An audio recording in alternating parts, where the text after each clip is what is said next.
All right. This is the way guys work. I'm not going to speak for women, but it's the way a lot of guys work. We want to pretend we know stuff that nobody else knows. I've got an insider account. I saw that band before anybody else knew who U2 was. I bought that stock at $1 a share. So when the tournament comes around, here's what guys do.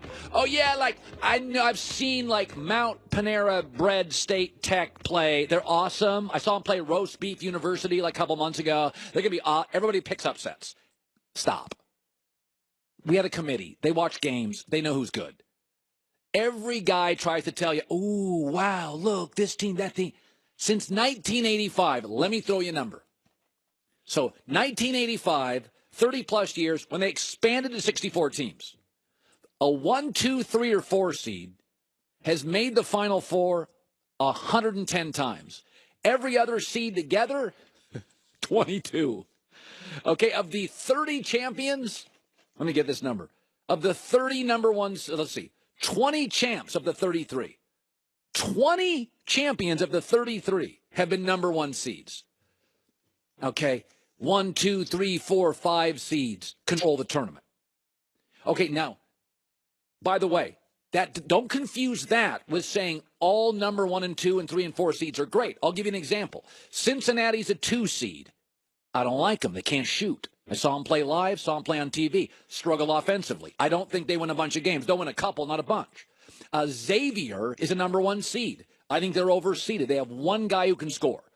They have a 6'6" guard, averages about 20 a game. I saw him get blown out twice by Villanova. Xavier, to me, is an overseeded team. They're a 1 seed I don't like. And Purdue's a number 2 seed. Liked them early in the year. I think they have athletic issues. They got a big who can't run. I think Purdue's overseeded.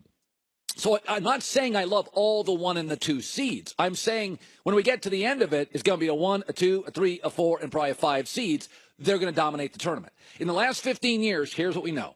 To get to the championship game, win or lose, you got to have an elite coach and 1 or 2 NBA guys. The only exception is Kevin Ollie at UConn, and he took Jim Calhoun's momentum and Jim Calhoun's roster, and they did have a great college player, Shabazz Napier. So I'm going to give you my 9 teams that can win it. Because don't confuse parity. There's 40 good teams with 40 teams can win it. No, they can't. You got to have an elite coach, and you got to have an NBA guy. Okay, here are my 9 teams that could win it all. And I'll put my 9 against your 9. Villanova, Duke, Virginia, Michigan State, Michigan, Arizona, Gonzaga, Kansas, Carolina. Now, Virginia may not have a ton of NBA guys, but they have an elite coach. You got to have an elite coach or an NBA guy or both. Those are the 9 that can win it. Now, do I have a dark horse? What would be fun if you don't have one team that's a dark horse? But don't be goofy and pick a 12, an 11, a 10. Go find a 5 or a 6. I think my dark horse is number 6, Florida. They're a 6 seed. Florida's very interesting. Good coach. I don't know if he's great. Good coach. Tremendous experience backcourt. They've got an NBA player. I saw him beat Kentucky twice. I saw him take Duke down to the final shot. I saw him hit I swear to God, 100 3-pointers and beat Gonzaga. I saw them beat Cincinnati. They're a team that if they get down early, have the athletic ability and scoring to catch up. They can have a bad half and still win. They can pressure you athletically. I mean, if they get down and have to force turnovers, they can pressure you. If they get down and have to score, they can score and hit threes. They are built from the guards up. If they trail and have a bad half, and everybody will, including Duke and Villanova, they have the ability to hit multiple threes quickly and get back into games. They also have the ability defensively, if they get in trouble late, they trail by 6, they will pressure you. So my dark horse to win the tournament is Florida, though I don't have them as one of my 9 teams who would win it all. I've got Villanova, Duke, Virginia, Michigan State, Michigan, Arizona, Gonzaga, Kansas, and Carolina. Again, I don't care about the seeding. I don't want to hear John Calipari complain about the seeding. My theory has always been if I pay for the wedding, then I get to make up the seeding chart. CBS and TNT spend billions of dollars on this. If they want to move Kentucky west so they play Arizona in the second game and it's wildly entertaining, I think they absolutely have a right to do that. I love this tournament. I think it's a blast. I absolutely wish that college basketball was bigger than it is now, but it's become an NBA world, and I just cross my fingers and hope we never forget about college basketball, because for the next 10 to 15 days, this is why, when I was a kid, I loved baseball and college basketball, 1 and 2.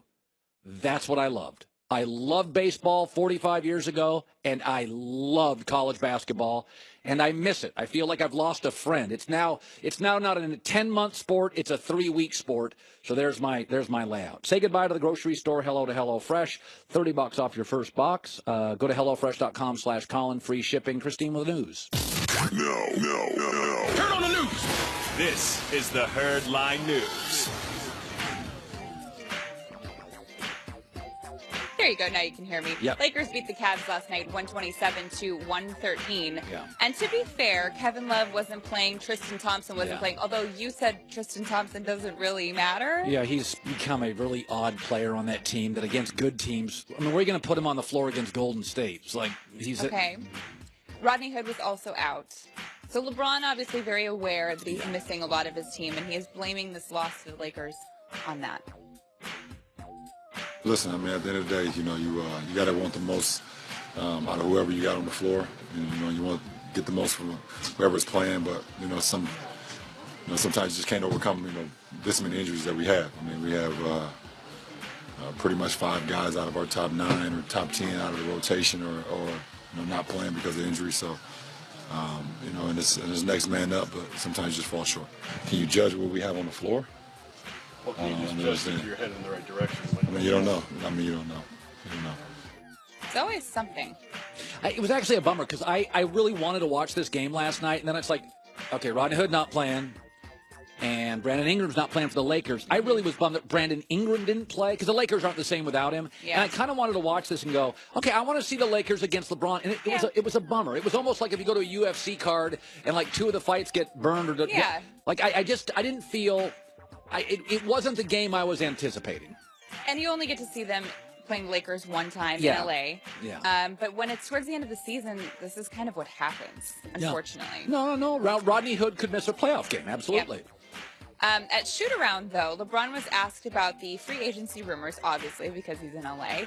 And he said the NBA is obviously better when the Lakers are good, but regarding all of this, it is not his first rodeo. I understand I'm a free agent at the end of the summer, so I understand the frenzy that comes with it. It's not my first rodeo, but it doesn't bother me. I don't talk about it too much. Like I said, I'll handle that whenever it comes, but, I understand that the conversation happens here is because, first of all, they have cap space, and, this league is much better when the Lakers, the Knicks, and the Celtics are all good at the same time. Yeah. That's just how it is, so... That's what also creates the frenzy. Okay, true. But yes, he does talk about this a lot. He said, I don't talk about it that much. Yes, you do. Whether or not it's straightforward or subliminally, you do it. And he said, it's not my first rodeo. Yes, we're very aware. The first time was nationally televised. I mean, one thing he said, which is so true, and I don't know why fans struggle with this, the league is better when the Celtics and Lakers are good. I mean, people asked me this the other day. Are you rooting for him to go to L.A.? And I'm like, yeah, I think that'd be great. I'm rooting for the Yankees. Giancarlo Stanton's available. Yankees pick him up to bat behind Aaron Judge. It's like, I also, when Jim Harbaugh went to Michigan, I was like, this is awesome. And Nick Saban goes to Alabama. It's like, this is awesome. I mean, if tomorrow, when Chip Kelly went to UCLA, I'm like, I don't know how good he'll be, but you and I are in the story business. Yeah, it is good. I just don't think that LeBron coming to the Lakers, that's still not going to work. We'll see. Who else are they going to get? Paul George, LeBron. Paul George is not staying in OKC. Like that is. So let's say LeBron doesn't come, but Paul George goes to the Lakers. Even that's not going to do much. It makes them better. Remember, Lonzo and Ingram and Kuzma are all getting better every month. Yeah, it's still not quite there yet. And I still have it, by the way, on very good authority that LeBron is most likely to stay in Cleveland, second most likely to go to Houston, then Philly, then the Lakers. I think he could leave the East. That I feel strongly about. Okay, well, only one of those are 2. Yeah. Okay, so you think he'd go to Houston? I'll ask my guest here in a couple of minutes. I think the West is appealing to LeBron. Well, what I'm telling you is that Houston would be his first choice outside of Cleveland. And are you laughing? No, I'm waiting for Okay. There are 187 people who have requested tickets for the draft. 60,000 of them will be available via lottery. So a lot of people want to go see the draft in person. Personally, I mean, I understand seeing a lot of different things live. The draft, I would much rather watch on TV. It's the same. I'm sorry, 187,000. Did I say 187? It's something that I don't think it. Like, seeing it on TV seems like it's the same kind of thing, seeing it in person. Well, it's very good on television. By the way, Fox has it this year. And I'm not just saying that because it's on Fox, but a lot of people want to see it live, and I'm kind of confused. Well, I think it's a fan experience. For a lot of people, they want to say in Chicago, Philadelphia, Dallas, I was at the draft. I think it's a cool thing for Cowboys, by the way, have like a million picks.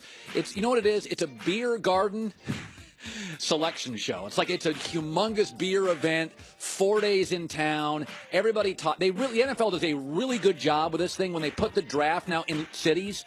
I've had a friend go to it, or I should say a professional person go to it. He's like, it's pretty amazing. It's brand new. It's a cool thing. You go with your buddies. And if you're the Cowboys, you got a bunch of picks. I think it's fun. I kind of like them moving it around the country. It has a lot of fans in Dallas. That makes sense. Yeah. Christine with the news. Well, that's the news. And thanks for stopping by. The Herd Line Let's News. bring in Chris Broussard, our FS1.